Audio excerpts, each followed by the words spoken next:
Untuk lebih meyakinkan, berikut ini saya bacakan langsung dari kitab Al-Imam Asy-Syafi'i yang beliau tulis dengan tangan beliau, yang disebut dengan kitab ya, yang ada di rumah saya, kurang lebih 20 jilid dengan syarahnya, tahqiqnya yang saya buat sekarang, jilid kedua, ya, jilid 2 cetakan Dar Ibnu Hazm, cetakan Saudi Arabia, salah satu cetakan yang mahal Saudi.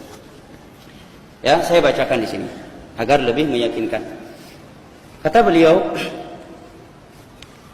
qala wa ara imam dzakara Allah bima wasifat jahran aw sirran aw bighairi fahsan wa akhtaru lil imam wal ma'mumi an yadhkura Allah ba'da al insiraf min as-salati wa yakhfiyan adh-dhikr illa an yakuna imaman yajibu an yuta'allama minhu فيجهر حتى يرى أنه قد تعلم منه ثم يسر فإن الله عز وجل يقول ولا تجهر بصلاتك ولا تخافت بها يعني والله تعالى أعلم الدعاء ولا تجهر ترفع ولا تخافت حتى لا تسمع نفسك وأحسب ما روى ابن الزبير من تحليل النبي صلى الله عليه وسلم وما روى ابن عباس من تكبيره كما رويناه وأحسبه إنما جهر قليلا ليتعلم الناس منه وذلك لأن عامة الروايات التي كتبناها مع هذا وغيرها ليس يذكر فيها بعد التسليم تهليل ولا تكبير وقد يذكر أنه ذكر بعد الصلاة بما وصفت ويذكر انصرافه بلا ذكر وذكرت سلمة مكثه ولم يذكر جهرا وأحسبه لم يمكث إلا ليذكر ذكرا غير جهر. Ya. Kata Imam Asy-Syafi'i rahimahullahu ta'ala, nama Imam Syafi'i adalah Muhammad bin Idris Abu Abdullah yang lahir pada tahun 145 Hijriah. Kata beliau, wa akhtaru lil imam wal ma'mum an yadhkura Allah ba'da al-insirafi min as-salati wa yakhfiyani dzikr. Aku memilih, akhtar. Memilih artinya menganggap yang terbaik bagi seorang imam dan makmum setelah melakukan salat agar berzikir wa yakhfiyani dzikr dan memelankan zikirnya, mensirkan. Ya, ini ucapan Imam Syafi'i. Illa, kecuali an yakuna imaman yajibu an yuta'allama min. Dia seorang imam yang makmum memang harus belajar kepada dia zikir-zikir Nabi setelah salat. Fayajhar hatta yara annahu qad tu'allima minhu thumma yusir. Maka di saat itu barulah dia menjahar sampai dia melihat makmum sudah mempelajarinya dari dia, thumma yusir, setelah itu dia sirkan kembali.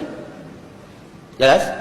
Fa inna Allah azza wa jalla yaqul, karena Allah azza wa jalla yang maha perkasa lagi maha mulia berfirman, wala tajhar bi salatika wala tukhafit biha. Janganlah engkau jaharkan salatmu dan janganlah engkau pelankan dia. Al-Isra ayat 11. Kata beliau, makna ayat di atas, penafsiran Imam Syafi'i, wallahu a'lam, ad-du'a maksud wala tajhar bis salatika adalah du'aika, doa kamu. Dan ini dimaklumi dalam bahasa Arab bahwa asal daripada makna salat adalah doa. Seperti firman Allah dalam surat At-Taubah, khudh min amwalihim shadaqatan tutahhiruhum wa tuzakkihim wa shalli 'alaihim. Wahai Muhammad sallallahu alaihi wasallam, ambillah dari harta-harta mereka sebagai zakat yang mensucikan mereka dan membersihkan mereka, wa shalli 'alaihim, serta salatlah untuk mereka. Rupanya datang hadis riwayat Imam Muslim dari Abu Hurairah radhiyallahu anhu, praktek Nabi terhadap ayat di atas tatkala ada seorang sahabat yang bernama Abdullah ibnu Abi Aufa atau ibnu Abi Aufa membawa sedekahnya kepada Nabi. Nabi mengambilnya, kemudian Nabi berdoa, Allahumma shalli ala ali Abi Aufa. Jelas ya? Kemudian juga seperti hadis-hadis yang menyebutkan keutamaan seorang yang berada dalam masjid menunggu masuknya waktu salat, bahwa malaikat tusalli alaihi, berselawat kepadanya, menunjukkan makna asal dari kalimat as-salah dalam bahasa Arab adalah ad-du'a, memohon. Ya. Di dalam bahasa syar'i bermakna perbuatan yang khusus dengan cara yang khusus di waktu yang khusus, yang diawali dengan takbiratul ihram dan diakhiri dengan taslim. Nah, kemudian kata beliau, wa ahsabu ma rawa Ibnu Zubair min tahlilin Nabi sallallahu alaihi wasallam wa ma rawa Ibnu Abbas min takbirihi kama rawainah. Dan aku menilai bahwa hadis Abdullah bin Zubair yang menyebutkan bahawa Nabi SAW mengucapkan la ilaha illallah wahdahu la syarika lah, lahul mulku wa lahul hamdu wa huwa ala kulli syai'in qadir wa la hawla wa la quwwata illa billah wa la na'budu illa iyyah, lahu ni'matu lahul fadlu wa lahu thana'ul hasan, la ilaha illallah mukhlishina lahud din wa law karihal kafirun. Kata beliau dengan suara yang keras. Dan juga riwayat Abdullah bin Abbas yang menyatakan, aku mendengar hadis dalam Sahih Bukhari, aku mendengar dan mengetahui selesainya salat Rasulullah dengan suara takbir. Kata Imam Syafi'i, wa ahsabuhu innama jahara qalilan liyuta'allama minhun nas. Nabi sengaja menjahar hanya beberapa waktu agar kaum muslimin di saat itu mempelajarinya dan menghafalnya dari Nabi sallallahu alaihi wasallam. Ya, masa itu enggak ada kitab-kitab paduan zikir, enggak ada mesin cetakan fotokopi dibagi-bagikan buat jamaah ni zikir-zikir Nabi setelah salat. Yang ada ayat turun, Nabi bacakan, hadis Nabi bacakan kepada mereka, mereka hafalkan. Kemudian mereka lihat dari prakteknya Nabi sallallahu alaihi wasallam sehari-hari, langsung ke sumbernya. Maka demikian maknanya, bahwa hadis Abdullah bin Abbas dan Abdullah bin Zubair yang mengesankan bahawa Nabi mengeraskan suara dengan zikir setelah salat 5 waktu, kata Imam Syafi'i, innama jahara qalilan liyata'allama an-nasu minhu, agar para sahabat mendengarnya, mempelajarinya dan menghafalnya dari mereka.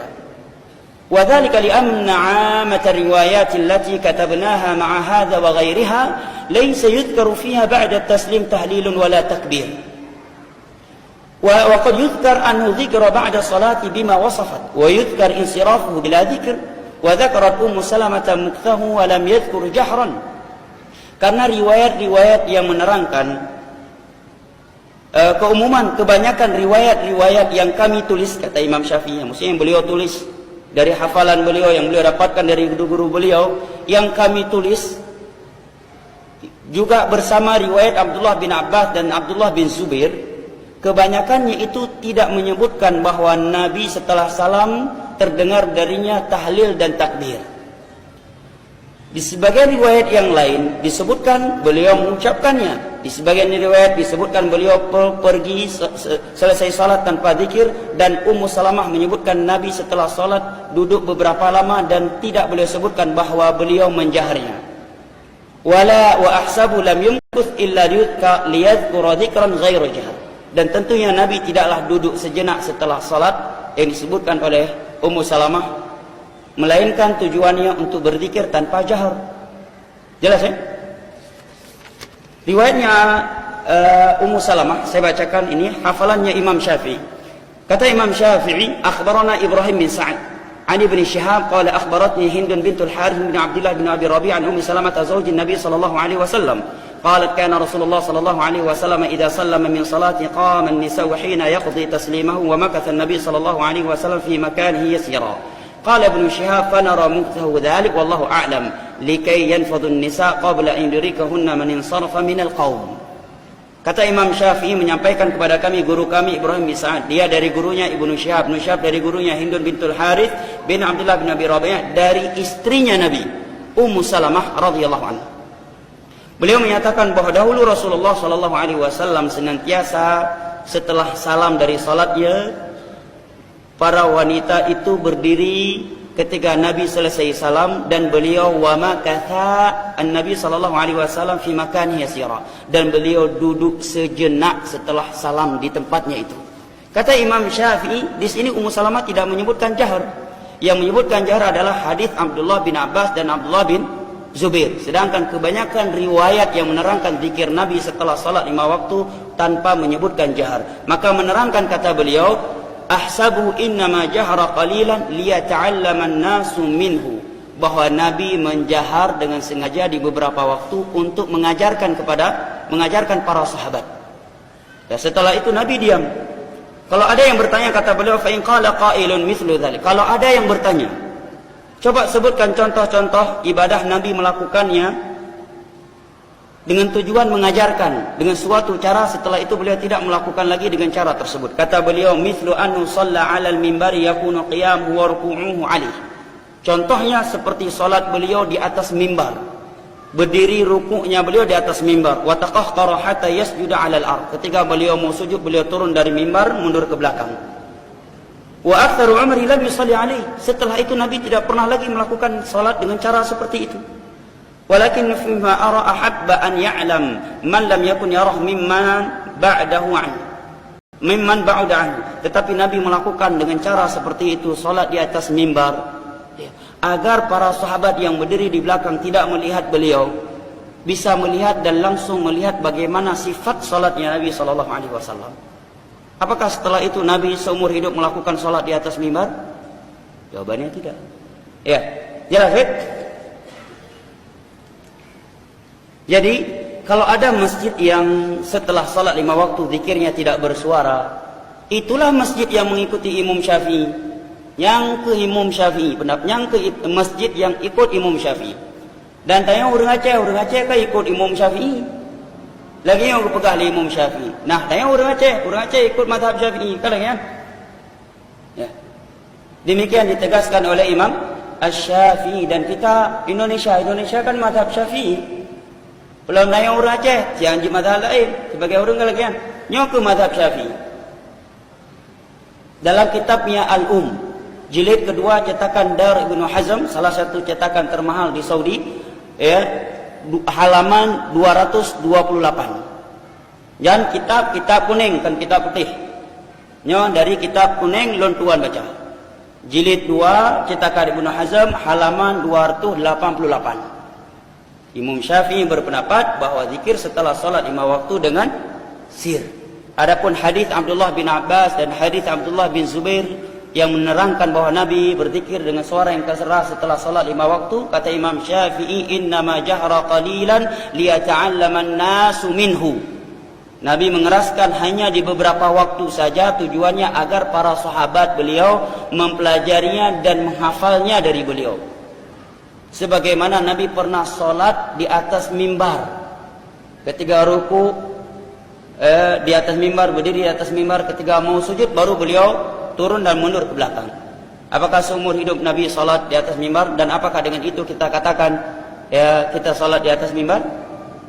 Ya, jadi kalau ada masjid yang zikir setelah salat 5 waktu dengan suara yang pelan, itulah masjid yang mengikuti mazhab Syafi'i.